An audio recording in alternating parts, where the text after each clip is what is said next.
But Kara and I have always had a relationship where we help each other with our careers.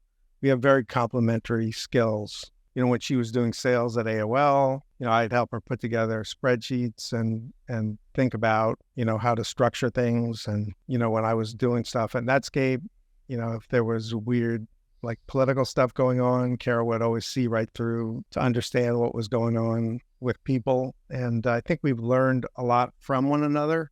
We're both a lot better, more rounded people than we were when we first met in 92. So we've known each other a hell of a long time. It just didn't seem like a big thing starting a company together. I know that might sound crazy, but it just seems like that's kind of what we do. Why don't we actually make that a job? Theo Goldin, COO of Hint Inc., manages sales, operations, and R&D. Prior to Hint, Theo served as lead technology counsel for Netscape's online services business and as CEO of ZMedics, an AI-based medical startup acquired by the Robert Bosch Foundation. His earlier career included work in molecular biology research and IT. Theo holds a JD from NYU School of Law and is a graduate of Amherst College, where he majored in English with significant coursework in chemistry. So Theo, welcome to the Second in Command podcast. Oh, thanks for having me on. I've got a couple things that I wanted to ask you about really quickly. And the first one was, what year were you at NYU for law? Well, I graduated in 94, so I started in the fall of 91. Do you remember a guy in your class, Monty Byer? Monty Byer, he was Jewish kid from Dartmouth, had just come back from backpacking through Southeast Asia. He's now the chief legal counsel for Panda. No, I don't think I knew him. Although I probably knew a lot of people who meet that description. Yeah, right. Working for Panda. He might have been there. Well, it was because I came back. He and I backpacked through Southeast Asia together for 7 months, and I showed up at NYU. He was living in NYU residence and started law school that September. Dropped out for about 6 months because of Epstein-Barr, whatever that thing is, and then went back in again. But he was there right around when you were there. It was my first time ever being in New York City, and I actually found NYU and then found the law school and was sitting in the lobby at the dorm. And this guy walks in as I'm asking if Monty Byer lives there, and he goes, "Cammy." I turned around, he was just walking in from playing squash. I wasn't that connected to the school when I was there. Maybe that sounds weird, but in college, I think everyone immerses themselves in the social life of the school. It takes on, it's like your whole life is at school. And then I worked for a couple of years. I really don't even remember why I decided to go to law school. It seemed like a good idea at the time. Well, it's because that's what the smart people did prior to the .com era. Yeah, I guess that might be right. And I thought, well, it's useful. And I run into young people all the time, who tell me they're going to law school. And I ask them, why are you going? More because I want to kind of figure out why I went. They're always like, it's never, I want to be a lawyer. It's like, I want to be a sports agent. And it's really, there are a lot of lawyers who are sports agents, and I always encourage them to not do that. It's expensive. It takes a lot of time, and there are easier ways to become a sports agent. But, I had fun there. I met Kara actually early on during school, and my life just didn't really revolve around school. I probably did there were 15 hours of classes. I probably went to about 10 or 12 of them and did 4 or 5 hours of homework. Worked about 25 hours a week and then did whatever I wanted to. And it wasn't that hard, but it was just kind of a way to get a legal degree and get started. Wow, I can't believe you're graduating NYU Law School and telling me it wasn't hard. I did the only undergraduate degree in Canada that had a law major. I went to school in Ottawa at Carleton University, and so I did 4 years of undergrad law, and I studied my ass off to get a solid 2.0, 2.2 grade point average. So, it's there's a zeitgeist to it. There's kind of like a way people think, the way they talk about cases. It's once you kind of see the pattern to it. I loved it. I just didn't study. I didn't study hard enough. I was also starting a fraternity and ski racing for the university. And so I was all over the map, but I loved contract law. I liked employment law. I liked international import export stuff. It was fascinating. So do you take a lot of your skills from law and carry it with you in business today, do you think?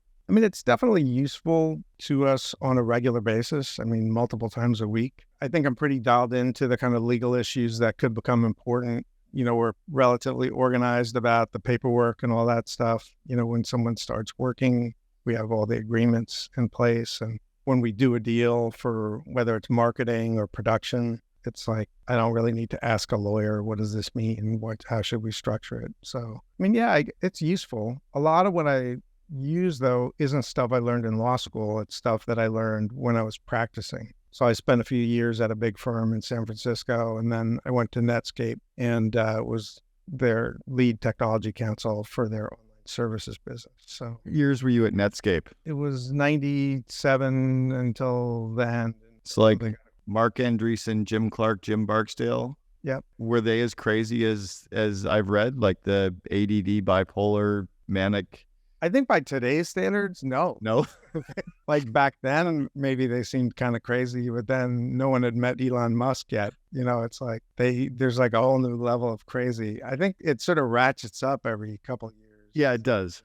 I had met Elon Musk back then. I was a reference for Elon in his first round of funding in January of 1995 for Zip2. And because Kimball, his brother, worked for me in 93 at College Pro Painters up in Canada. And then his cousin who built Solar City worked for me as well, Peter Reeve. But yeah, there is a whole new level of crazy now. Yeah. They wouldn't back, by the way, they wouldn't back Elon Musk back then because he hadn't done anything and he was unproven and he was too crazy. They wanted to back Kimball based on his operations experience at having run a house painting business. Yeah. Well, I'm always amazed at the thinking that goes into, whether you decide to back someone new, someone who hasn't done something big before, because if you really look at it, like the biggest things tend to be done by the people who've never done anything before. Mm-hmm. Not that people can't have a repeat, win. There definitely are serial entrepreneurs out there, but if you had a fund and you only invested in serial entrepreneurs, you would probably not make that much money. Yeah, I think you'd be bankrupt. You'd be in a lot of trouble for sure. So what did you see in Netscape? I mean, it's like extraordinary that you got involved with them at such an early stage. Now, you look back and you go, of course I'd work there, but you got there when 97, the internet was still evolving. Yeah. Well, I went to law school in New York and I love technology. I had worked in IT for a couple of years before law school and came to tech kind of late in life because my parents were not engineers or anything.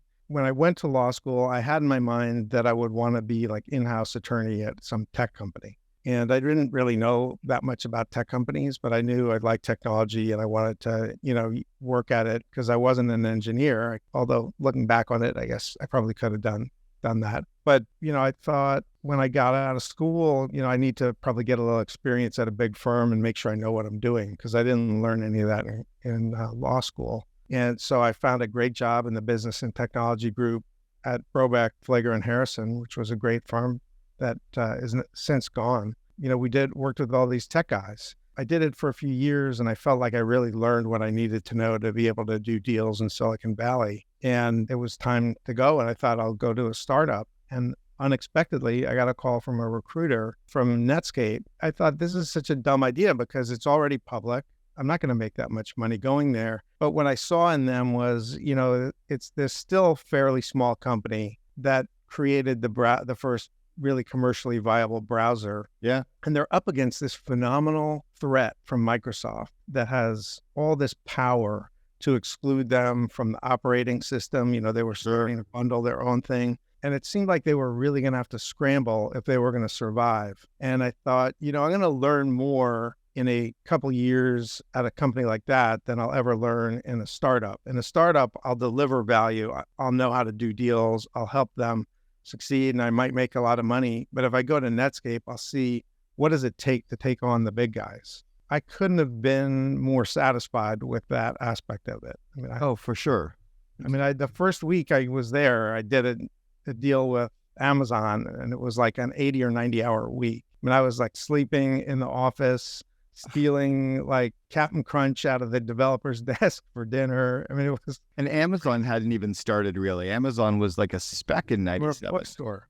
Yeah. They were Amazon. It was a bookstore. They were up against Barnes & Noble. The question was, were they going to be able to beat Barnes & Noble? Right. No one would even think about that. They were really tough negotiators. And there were a series of deals that I did. I was working 70, 80 hours a week for a couple of years until the merger. I don't know where I could have possibly learned. And I know this is a hypothetical question, but do you think that your few years at Netscape would have given you more experience than ever having done an MBA? Like knowing what law school was, do you think you got the MBA equivalent just working there? Yes and no. I think the most valuable thing you get with an MBA from a top school is access to the network. You're plugging into some amazing business people who can help you get shit done. So, I met a lot of great people at Netscape, and I have relationships with a few of them still that are helpful. And I learned a lot, but I think there's some business things I really didn't learn until we started Hint. And I want to switch gears into talking about Hint, but I'm also curious, one other thing about, you said that you have an incredible network of people that you can plug into that can help you get things done. When we went to school, like when you were in law school, and when I'm about the same age, we had to be the smartest people in the room, or you at least had to memorize everything because there was just the library. Like we didn't have the internet. Like I didn't have a computer in undergrad, right? Like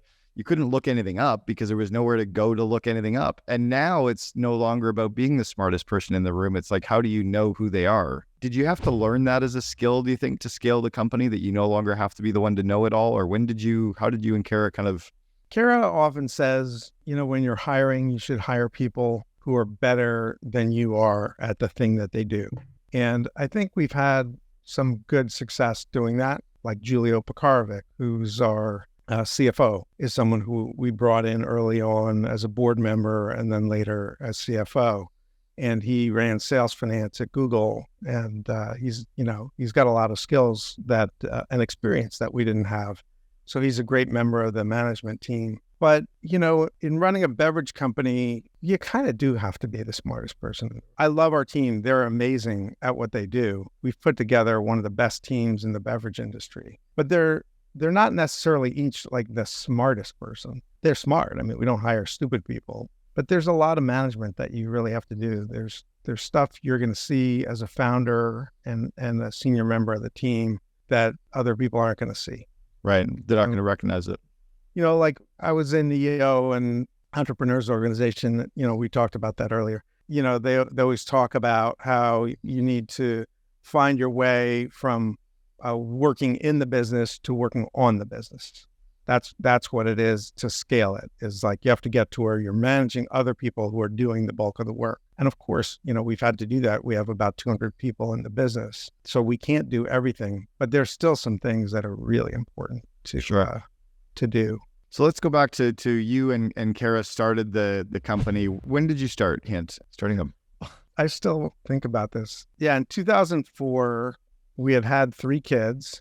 I felt like we had sort of had a handle on the family. Kara had really had some personal struggles with her weight and her health. Each time we had a kid, she gained a little weight and didn't lose it afterwards. I didn't think she looked bad, but she really looked in the mirror and didn't recognize herself. She'd seen doctors and nutritionists, and no one really gave her a very clear answer. One day she just realized, I have all these Diet Cokes all day, like 8 or 10 of them a day. And after each one, I feel like a little hungry. And so I'll have like a cookie or like a piece of a muffin or something.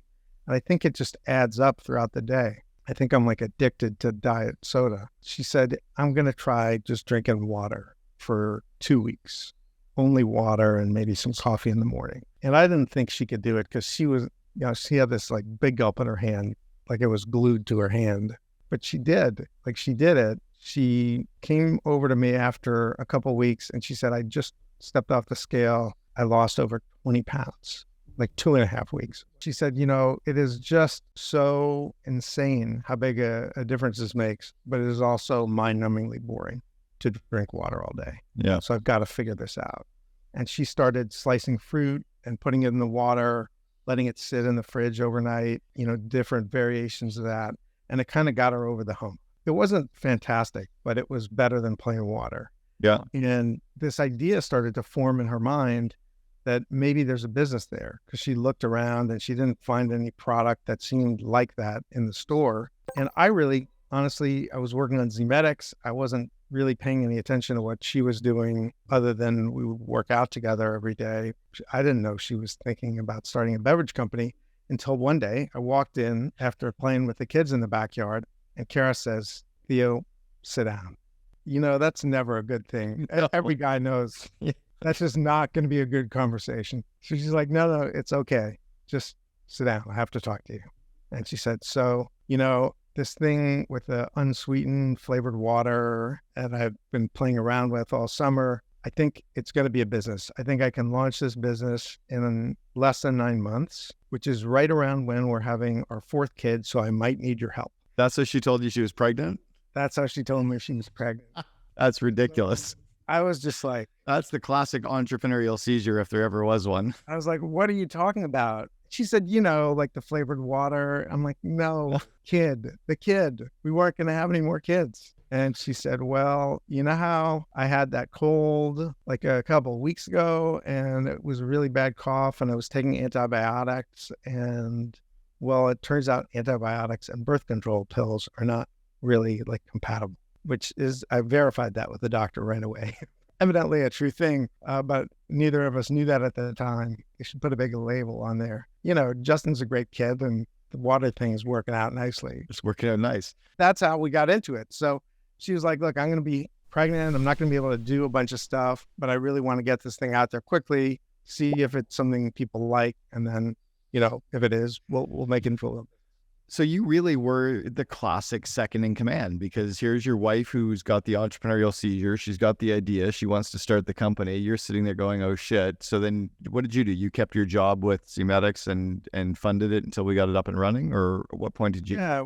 Well, we were kind of in the process of winding that down. Not really winding it down, but like selling it off. The founder and I really didn't see eye to eye on how to commercialize it. It was an AI-driven patient interview that really got much better info out of the patient and enabled the doctor to care for their patient more proactively and better. And it's a great idea. It works really well. But I wanted to do a consumer app, and he wanted to sell it through doctors, and I said I don't have. It was probably 10 years, 15 years too early. It probably would have done great this year. Yeah. Well, so we gave it a good home. The Robert Bosch Foundation owns a whole bunch of hospitals in Europe, and they bought it. They're presumably still working on it. I thought about what Kara was saying, and I realized, the reason I wanted to help my business partner with Zemetics is that I wanted to be able to help make America healthier. But if we could get even a small number of people to fall in love with water instead of sugary drinks or diet drinks, that might make a much bigger difference in their health. And so it just seemed like the next logical step. It was sitting right there in front of me. I didn't even have to think anything up. Kara had already kind of come up with the perfect idea, and we just didn't know whether we could do it or not. So I said, sure, try and do it. All right. So in the business world, it's already tough enough to, have partners or work with other entrepreneurial kind of leaders in that startup stage. So you've gone through that together. And then also marriage is historically pretty tough. I mean, I don't know what it is. 50% of marriages fail and 85% of businesses fail. And what the hell, again, you guys have overcome some serious odds, but so what's worked? How have you gotten through it? I mean, I can't say it's been easy, or has it been easy? No, I mean, there've been, enough challenges to fill a book and more. Kara just launched her new book, Undaunted. Overcoming Doubts and Doubters. I saw it came out. I wrote a good chunk of that with her. So if you want to see all the different challenges you could run into, you could read the book, and then you could probably still talk to me for 8 or 10 hours and there'd be more challenges. So yeah, not that easy. But Kara and I have always had a relationship where we help each other with our careers. We have very complementary skills. When she was doing sales at AOL, I'd help her put together spreadsheets and think about, how to structure things. And, when I was doing stuff at Netscape, if there was weird, like political stuff going on, Kara would always see right through to understand what was going on with people. And I think we've learned a lot from one another.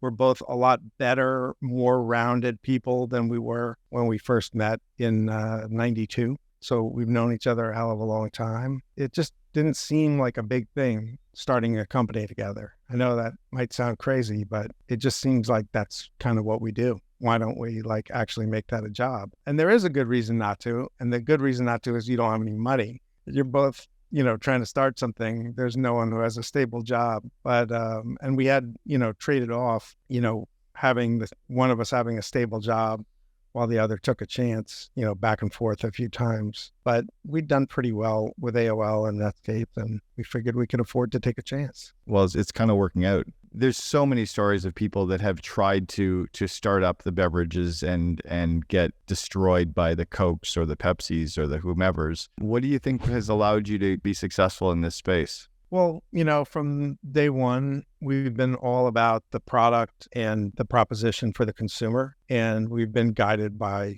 making the consumer happier and happier. And we've been patient brand builders. We didn't try to make this thing take off in 2 years and sell it to somebody. We did things that always made sense for the brand, never to look good to investors. And that was hard sometimes, like in 08, 09, when everyone thought the sky was falling. There was a lot of pressure on young brands to still be able to show growth. And we saw lots of beverage companies going out and doing buy one, get one free deals just to get into stores. We were asked to do that too. And we said to the stores, we can't do that because we want to be here tomorrow. We're not going to do it by just making stupid deals, losing a lot of money, and then going to investors and saying, we have no money, but we have momentum. We'll get destroyed. We'll lose the whole company. So we had a flat year in 08, from 08 to 09. We did not grow, but we did have plenty of same-store sales growth. We just didn't have any new accounts. And we were able to get the company funded and keep going and double in 2010 and lots of success, ever since then. Definitely tough times that you run into. How many rounds of funding have you done? That's a complicated question. We self-funded originally, which was really a continuous round of writing checks into the company as needed until we were confident that we had something that people weren't going to lose their money on.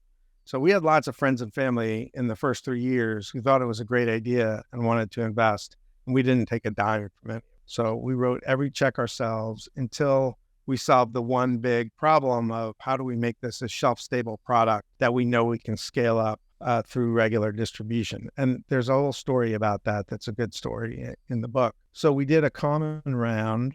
Because we'd put all this money in, we didn't really need to have a traditional preferred and common structure. And we wanted everyone to have the same incentive. So our initial thought was, let's just do common stock. You're not giving employees like a big discount on their options, but who cares? That's not critical.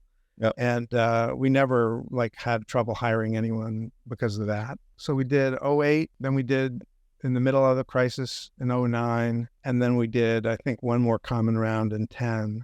So those were all very tiny rounds, like you might not even call them a round. Then we were in pretty tough financial situation and had agreed to some very complicated things that I wish we hadn't done that made it hard to bring in outside investors other than, our existing outside investors. So we cleaned up the cap table and basically went to a preferred stock structure that's much more traditional. So we did our Series A, and then we had a B and a C. None of them have been that big. I mean, we've raised about $100 million over 15 years. What was the stuff that you wish you hadn't agreed to, or the stuff that was hard? We were obsessed that we didn't want to do a down round. There are a lot of reasons to try to avoid doing a down round, but if there's a global economic crisis, just do what you have to do. And for anybody who doesn't know, a down round is you raise money at a valuation that's lower than the valuation you priorly raised at, right? Yeah. We didn't want to do that. We thought we had good reasons. I think in hindsight, we were making things too complicated. And so we came up with this complicated warrant structure where, upon liquidity, the investors in that round in 09 would have gotten additional shares for free, but right before a liquidity event. So it wouldn't change control of the company. The problem is because they were all contingent on what the valuation was at the time of a liquidity event, they were very complicated. And anyone looking at the company and trying to value it would just assume that they all would be issued. And so it was kind of like if you went for an outside investment, they will just treat it like you did a down round anyway. But it was so complicated, it just confused people. It was the one thing we did that I would probably do differently. But in the end, it really hasn't changed it. It was just a lot of mental anguish that could have been avoided. What in terms of the rest of the growth? So from like 2010 till, now, over the last 10 years, what do you think have been the real keys to your success now? Has it been distribution? Is it brand? Is it the marketing? Is it customer? For a beverage company, we really always focused on improving same-store sales by just basically strengthening the brand every year rather than increasing distribution. So we grew distribution a lot slower than most beverage companies. And as a result, like if you look at our sales per store, every single year for 15 years, it goes up, up, up.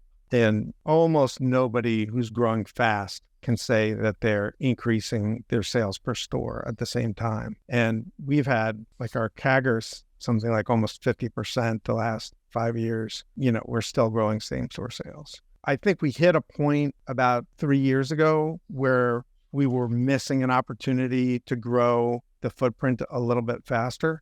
And so we really expanded the sales team at that point. And then at the same time, we have direct to consumer. So drinkhint.com, that's our site. We ship those cases. And during the pandemic, that March, April timeframe when things were really, really scary, we had over 50% of our sales via e-commerce. Wow. I'm pretty damn sure there's no other beverage company that did that. Yeah, that's crazy because you're right. There was a bit of a water thing. It's interesting. Like I'm not your target client. I'm either, drinking water out of the tap when I'm in Vancouver, or I guess I'm probably still drinking out of a filtered water just out of the fridge or whatever. And then, or it's wine.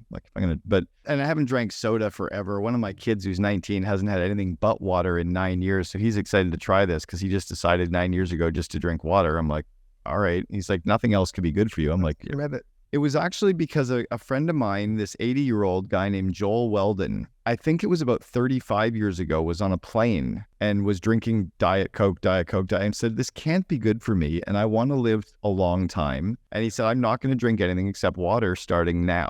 Like no coffee, no juice, no nothing, just water. And Joel water skis the same number of times in a year as his age. So this year he did 80 days water skiing. I'm talking like hardcore slalom cuts, like crazy shit. Yeah. He was up on what are those new things that they're doing with like the hydroplaning. He's hydroplaning. He's 80 years old on a hydroplane. But he's like, it's water, man. It's water. It's good for you. I'm like, yeah. So how are people finding out about this stuff? Like, why is it? Because I heard about it first about 2 years ago from Allison Maslin. And then my sister bumps into your wife at some mastermind events of JJ's and she can't stop talking about Hint. And then my girlfriend's talking about Hint. Now it's like everywhere I go, people are, what's going on? Well, it's, it depends who the people are. I mean, Silicon Valley really embraced Hint very early on. So one of the, or I guess the first chef at Google had discovered Hint and served it in their cafeteria. And then when they had these micro kitchens, break rooms, modern break rooms, they started putting it in there. And then as people have moved from Google to other ventures, they've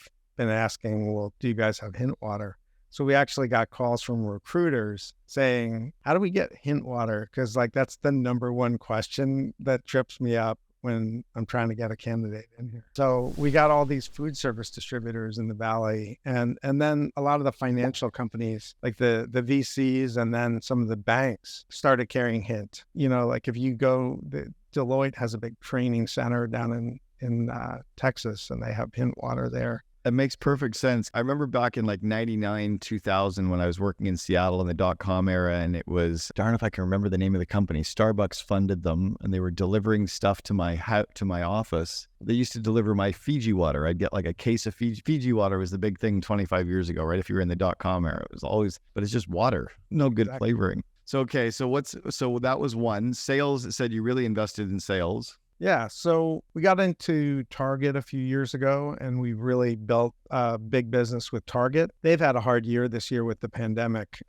with a lot fewer customers going in there, but we've continued to do well there. And then, really grocery, we built out most major grocery accounts and are still growing very fast in all of them, really, even the ones we've been in the longest. There's the direct-to-consumer business, which we launched in a serious way, I think about 6 or 7 years ago. And so we found that, even though it's expensive to ship a heavy product like water, we've figured out how to make that work for us. And we spend a lot of money in advertising. That advertising often leads to a sale on drinkhint.com. but it also leads to sales on Amazon, Walmart.com, and then in grocery stores as well. Because most people don't buy beverages online; they buy them in grocery stores still. When you're measuring your, your acquisition cost, your cost for acquisition against your lifetime value of a customer, are you considering that then that if I spend $1 and make $1 direct to consumer, I'm also making 3x because of where they're buying it the rest of the year? We are pretty conservative, so we don't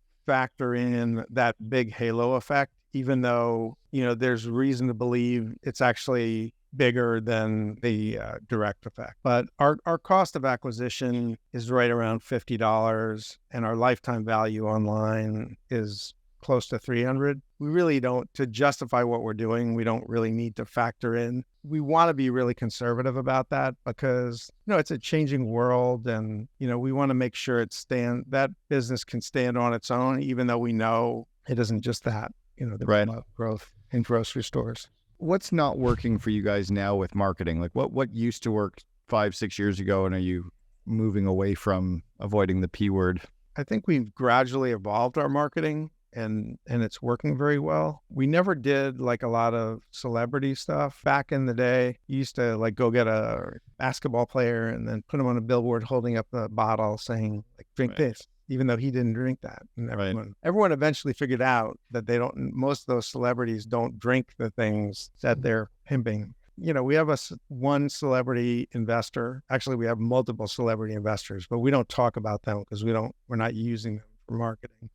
Advertising works. We did a lot of radio last year. That worked great. We did some TV as well. You're saying, so radio works for a product, like a consumer packaged goods product. Yeah. Radio is amazing. Like 1-800-GOT-JUNK has gone from 100 million to 450 million because of radio, and they'll continue to scale, but it's a different kind of service. But to market water via radio is amazing. I mean, it's not like the main way that we market water, but it's in the mix. People respond to it. There are companies that have built beverage businesses largely on radio, like Nantucket Nectars. If you talk to Tom First, who built that along with another Tom, who's partners with, they did radio ads. It was just them on the radio. Now you won't hear me on the radio because I don't think that's my thing. But we do radio ads. They work. We did some really fun TV ads, and we put one of them on the Super Bowl in San Francisco and New York last year. I think it worked. It's always hard to measure that stuff. Why did you do the Super Bowl ad? That intrigues me.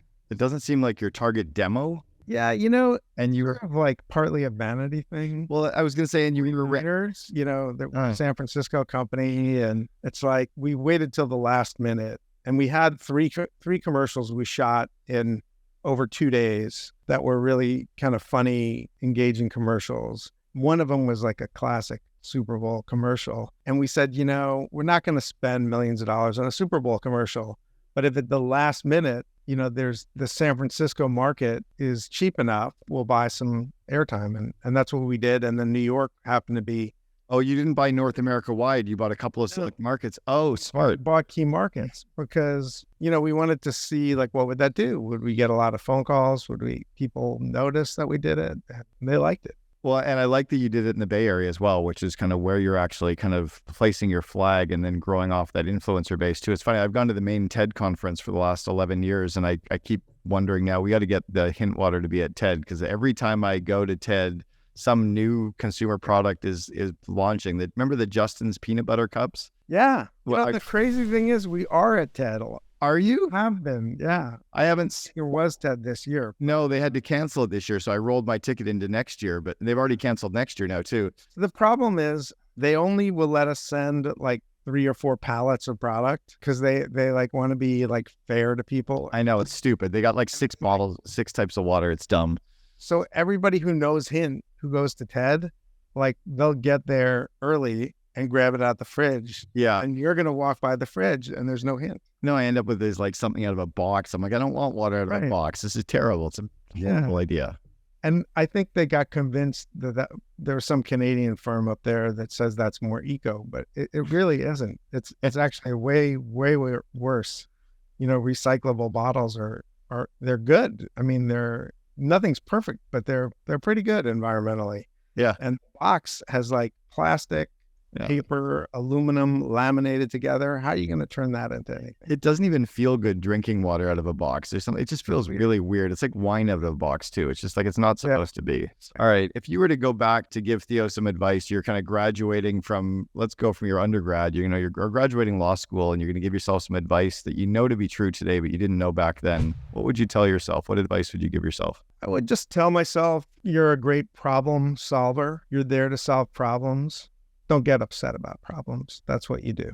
Because I think early in my career, and even like probably into the middle of my career, you know, I'd run into a problem. You know, most problems are because someone did something stupid or careless or both. I'd be like, you know, I just cleaned up this place. Now you're messing it all up. It's not the right attitude to have. It just, all it does is it hurts yourself. You know, it's like it can become a real health problem. It hadn't for me, thankfully, but I've seen people who like really destroy their health, you know, having anxiety. And so that's like, I have a second in command on ops, like my VP operations, who's kind of grown up at the company. And there's a lot going on at Int. And sometimes he'll get really stressed. And I take him aside and always tell him, like, remember, you wouldn't have a job if there weren't so many stupid people in the world.